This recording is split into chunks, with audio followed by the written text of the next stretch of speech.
दुनिया की एक ऐसी जगह जहां लड़कियां 70 साल के बाद भी जवान रहती हैं, एक ऐसी जगह जहां के लोग 150 साल तक जीते हैं, एक ऐसी जगह जहां बुढ़ापा क्या होता है यहां के लोगों को पता ही नहीं है। शारीरिक तौर पर यहां के लोग इतने मजबूत होते हैं कि इन्हें शायद कभी भी अस्पताल जाने की जरूरत नहीं पड़ती। इसके अलावा इनका औसत जीवन काल लगभग 150 सालों तक माना जाता है, जो दुनिया के किसी भी देश से, किसी समुदाय से कहीं ज्यादा है। इनके अनोखे तौर तरीकों के कारण इन लोगों पर कई किताबें और कई फिल्में बन चुकी हैं। पाकिस्तान की आबादी का औसत जीवन काल जहां लगभग 60 से 70 साल है, वहीं यहाँ के लोग 150 सालों तक जीते हैं। नोमेडिक वेबसाइट के मुताबिक यहाँ की महिलाएं 70 से लेकर 90 साल की उम्र तक गर्भवती हो पाती हैं, और वह भी बिना किसी जटिलता के।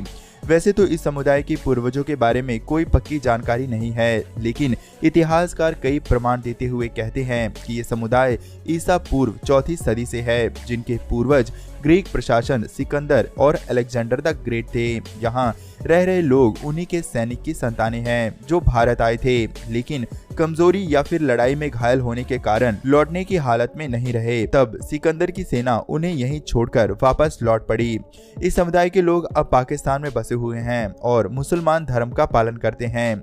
इन्हें स्थानीय भाषा में बुरुशो भी कहा जाता है। ये लोग बुरुशो की भाषा बोलते हैं। लगभग 87,000 की आबादी वाले बुरुशो लोगों के बारे में आम जनता को बहुत ही कम जानकारी है। जो जानकारी मिली है वह भी सैलानियों के जरिए है, क्योंकि यहाँ पर ज्यादा लोग विजिट नहीं कर पाते। जो हुंजा घाटी में घूमने आते हैं वहीं से ये पता चलता है कि ये लोग आइसोलेशन में रहने के बाद भी काफी पढ़े लिखे हैं, क्योंकि ये लोग आदिवासियों की तरह तो बिल्कुल भी नहीं रहते। इस समुदाय में और इनकी बस्तियों में स्कूल भी हैं, कॉलेज भी हैं। यहाँ के लड़के लड़कियों को पढ़ाई करने का भी काफी शौक है। इन सारी बातों के अलावा जो सबसे अनोखी बात है वह है हुंजा लोगों की सेहत। इन्हें शायद ही कभी दूसरे क्षेत्रों के अस्पताल जाने की जरूरत पड़ती है। यहाँ तक कि हुंजा स्त्रियां 70 से 90 साल तक संतानों को जन्म दे पाती हैं। ये जानकारी वैज्ञानिकों तक के लिए हैरान करने वाली है, क्योंकि आम तौर पर 50 से 55 की उम्र में मासिक धर्म बंद हो जाता है, जिसके बाद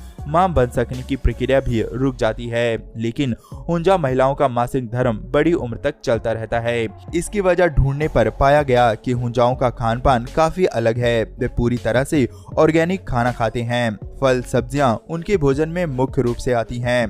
भोजन में खुमानी को खास तौर पर शामिल किया गया है। खुमानी वह फल है जिसे हुंजा समुदाय के लोग काफी शौक से खाते हैं।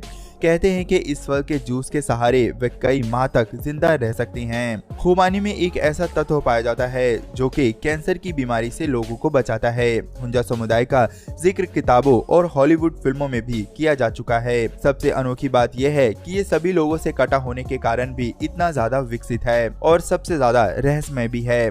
कई सैलानियों ने हुंजा घाटी में परियों या फिर किसी पारलौकिक ताकत की उपस्थिति का भी अनुभव किया है, और इसका जिक्र भी किताबों और इंटरव्यू में किया है। दोस्तों, है ना ये हुंजा घाटी की अनोखी बात। उम्मीद है इस वीडियो को देखकर आपको मजा जरूर आया होगा। तो फटाफट से हुंजा लोगों के लिए एक लाइक कर दें और आगे भी हमारे साथ बने रहने के लिए चैनल को सब्सक्राइब जरूर कर लें। धन्यवाद।